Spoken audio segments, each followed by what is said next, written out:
To mod or not to mod? That is the question. Oh, hey! Welcome to another segment of Yay or Nay. The cat's here. This is actually my brother's cat. I'm watching them for a while.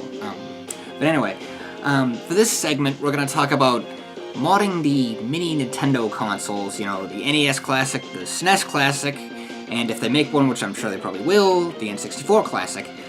Now, this has been on the market for quite a while, and now the NES is back on the market, and they're somewhat easier to find because, well, you know, they'll ship like 20 to 40 units to a store compared to the fall of 2016 when they would ship like 5 or 6 to a store. And then there's the whole scalping issue, but, you know, at the same time, you gotta blame the people that are willing to pay those prices on eBay, because it's like, you know, unfortunately some people are just impatient and like, oh, I can't wait for a restock, I gotta have it right now. But that being said, one of the reasons... Sorry, my throat's kind of bothering me. I think I'm getting a sore throat, which is random as hell, but whatever. One of the reasons the Super Nintendo is my favorite console of all time is because there's so many memorable games. Like, some have aged well better than others. You know, some are just not that great, but others still hold up really well. And when this was announced, I was a little disappointed, to be honest, because I was like I said, this, you know, maybe it's just my opinion, but I feel like this should have had more games than the NES Classic, because it was like, instead it had less, you know, technically 10 less, because it's like, really just 20 games, and then Star Fox 2 is an added bonus.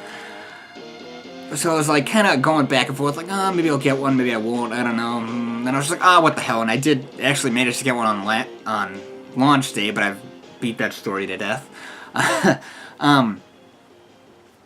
And I was like, like only 21 games, and like, I mean, like I said, they left out Chrono Trigger, and there's no beat-em-ups, no licensed games, obviously, like Turtles in Time, Super Star Wars, Power Rangers, that's just to name a handful, not to mention all the hidden gems, and I was surprised there was only one Donkey Kong Country game on here.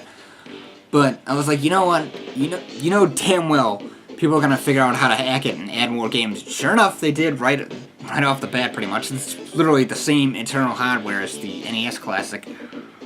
Now the thing is, I actually did do mine recently. It took me a while, but I did finally do it. I mean, to finally get around to doing it, you know, hacking it or modding it is actually really easy. It just took me a while to sit down and do it, basically. It doesn't take long. The bitch is probably getting the ROMs. Fortunately, I did have a bunch on my computer anyway. But that's literally all you have to do, is you just... Basically, it's just a matter of running a program on your computer and then plugging it into the computer. There's tons of tutorial videos on how to do it. The one I followed was... Oh, I'm drawing a blank on his name. I think it's ETA Prime or something like that. Sorry, but it's so easy to do, to add more games to this, like, because, like I said, you know, so many great games, but only like 21, there's so many that left out, so it's like, oh, you know, you gotta have more on this thing, you know?